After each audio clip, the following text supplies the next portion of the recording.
Hello everyone, so I want to talk briefly about the Nigerian media space. Negative reporting is good. It helps the government to identify their weaknesses and also expose some of their flaws.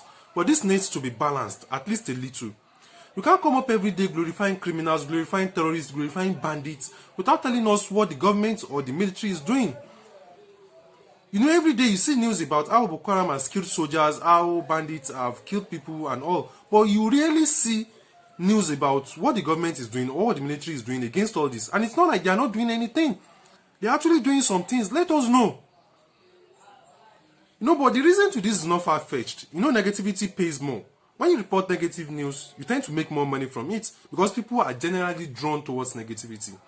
When you have two news, one talking about how Boko Haram killed soldiers and the other talking about the progress of the military against terrorism, you rarely see people click on the progress of military against terrorism. People want to know how many people did Boko Haram kill. So they tend to make more money from negativity. They tend to make more money when they report negative news. And that's why you see most medias talk about negativity.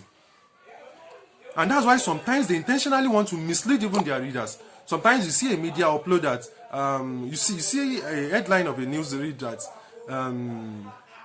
20 people killed by terrorists.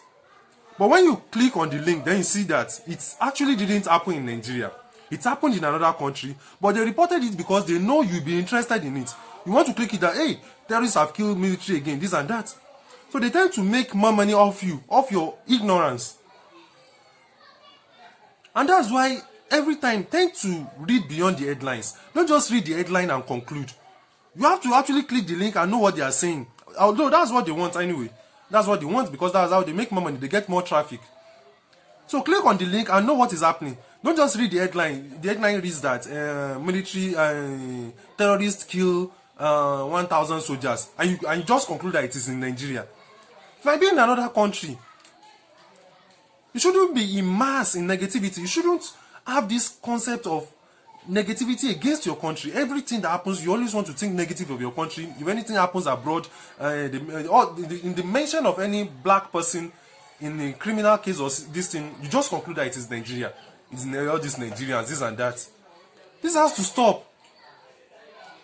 And our media also has to work against this. You can't just, because this reportage is now moving towards incitation. It's just as if you are inciting people. They are feeding on people's gullibility. They are feeding on people's naiveness. And that is why we have to also wise up, especially the youth. Don't let the media be pushing you up and down, be pushing you wherever they want, however they want. You have to arm yourself with knowledge and research and the power of reasoning. Don't just let them tell you something and you just believe anyhow. Our media space has to be sanitized. And as youth, we have to be responsible. Don't do follow for media. When you read, also apply your sense of reasoning. Don't just read, also think.